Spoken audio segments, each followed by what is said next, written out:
Andrés, 42, lies unconscious in a hospital bed, rushed here after a sudden physical collapse. Outside, dark storm clouds gather ominously. A medical monitor beeps in frantic bursts. His body is in full alert, drowning in stress hormones. Doctors run tests, but everything appears normal, adding to the mystery. Despite normal exams, Andrés' body remains trapped in a state of permanent alert. Cortisol floods his system, poisoning his organs. His vital signs spike and crash unpredictably. The medical monitors beeping traces a pattern of pure distress. Doctors have no explanation. It's as if his body is screaming. Nothing seems to stabilize him. Medications barely make a difference. The oppressive beep of the monitor fills the room, a grim countdown. Andrés lies trapped in his own body, with time slipping away. Outside, the storm intensifies. But soon, a completely unexpected arrival will change everything. El doctor revisa los resultados una y otra vez con creciente desconcierto. Los análisis de sangre y el electrocardiograma no muestran anomalías. No hay causa física aparente para el colapso. Mientras, el monitor cardíaco de Andrés sigue emitiendo pitidos erráticos. Su rostro refleja la frustración de no entender qué está pasando. La radiografía sale completamente normal. El radiólogo confirma que no hay fracturas ni lesiones. Las imágenes son impecables. Sin embargo, Andrés sigue al borde del colapso. La única pista anómala. Sus niveles de cortisol están por las nubes, disparados sin razón aparente. El reloj en la pared avanza implacable. Los minutos parecen horas. El pitido del monitor cardíaco marca un ritmo irregular que nadie puede explicar. Andrés sigue inestable, y los médicos se quedan sin pruebas que hacer. La incertidumbre se apodera del equipo médico. While doctors remain baffled, inside Andrés a silent poison is at work. Cortisol, the stress hormone, surges through him like a stormy sea without a shore. This relentless flood keeps his body in permanent fight or flight, wearing him down from within. Andrés' heart is an overworked engine, overheating from ceaseless cortisol. It beats frantically, even at rest, wearing down its valves and chambers. This relentless drive, meant for short bursts, is now a chronic assault on his very life pump, slowly destroying him. Within his veins, cortisol transforms into a toxic liquid, slowly poisoning every organ. His immune system falters, inflammation surges, and his mind becomes a fog. The doctors see no cause, but a deadly chemical imbalance rages unseen, consuming him from within with no cure in sight. Andrés spends hours trapped in endless traffic, the dark cityscape closing in. At work, a mountain of deadlines crushes him, his boss's demands unrelenting. His anxious face reflects sleepless nights as he stares at the screen, heart pounding, mind racing. Night after night, Andrés lies awake, mind racing with the day's pressures. The dark cityscape glimmers coldly through the window. His anxious face shows deep exhaustion, but sleep eludes him. His body trapped in constant alarm, cortisol flooding his system. Now, in the hospital room, the dark cityscape looms beyond the window, a reflection of his inner turmoil. Andrés' anxious face is pale, machines beeping a frantic rhythm.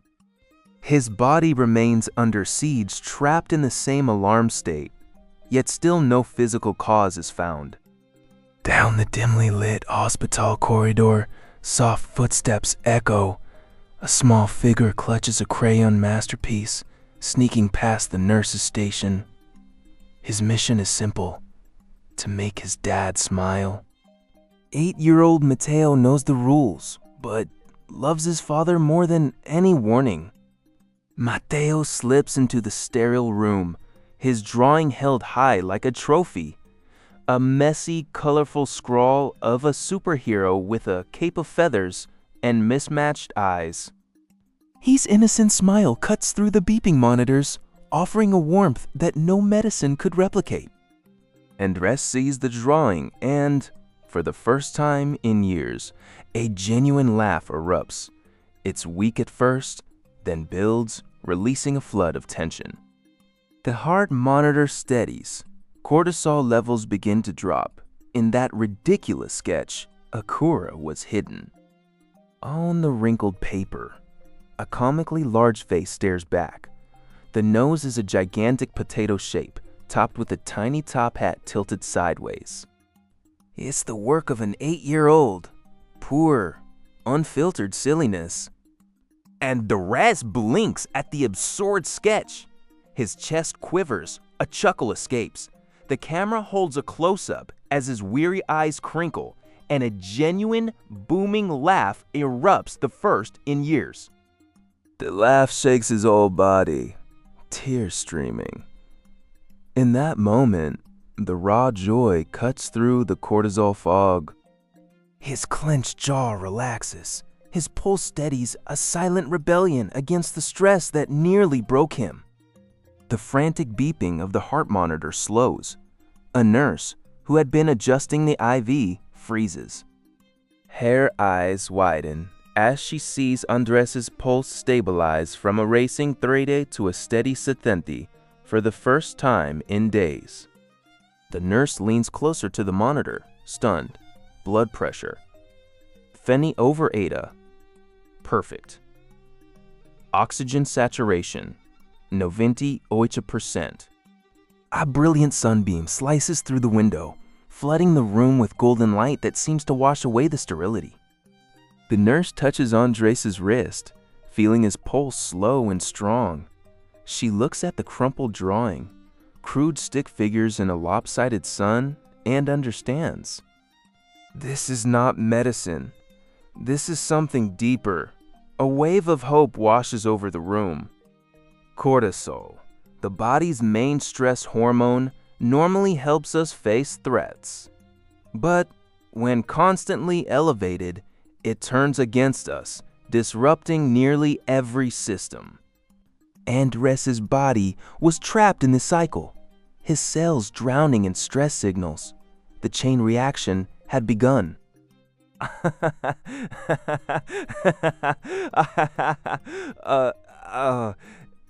Under chronic stress, cortisol suppresses immune cells, leaving Andres vulnerable. His arteries, constantly bathed in stress hormones, became inflamed, setting the stage for a pounding heart and dangerous pressure. This inflammation is a silent killer, triggering a chain reaction that can lead to heart attacks. The chain reaction was relentless, cortisol flooding, immune cells retreating, arteries tightening. Andres's pounding heart was a desperate cry for relief. His body was breaking down, yet the cause remained invisible on standard tests. But now, a simple laugh had interrupted this destructive cascade, proving the power of joy. Andres's laughter, sparked by his son's absurd drawing, triggers an instant endorphin release. His rigid muscles finally soften, unfurling like a blooming flower at sunrise. A brain scan reveals a blooming flower of positive neural activity, signaling the end of his body's toxic stress cycle. It's a physical rebirth, proving joy's power to heal. As the laugh session continues, the toxic buildup of cortisol reverses dramatically. His pulse steadies, and a warmth spreads, like a sunrise melting away the darkness of stress. Immune cells awaken, and inflamed tissues begin to repair, proving that genuine joy is the body's most powerful reset button. Andres's vital signs stabilize at last, not through medication, but through a moment of pure human connection. His body had been starved of joy, and this single act of genuine laughter began reversing years of damage. This shift reveals a profound truth. Joy is not optional. It's a critical survival mechanism hardwired into our biology. An alarm clock lies shattered on the floor. Vine is slowly reclaiming the broken pieces. Outside the window, a happy family plays in sunlight, a stark reminder of what stress nearly stole from Andres. His new beginning hinges on this realization. Stress is not just a feeling, it is a silent, physical destroyer that can shut down your body. The monitors that tracked Andres' spiral now display stable vitals, proving that joy can override toxic cortisol. This is your urgent warning. Joy is not a luxury. It is a biological necessity for survival. Without it, your body remains trapped in a state of alert, slowly breaking down. Andres now holds his son's drawing close, a daily reminder that happiness is the ultimate medicine.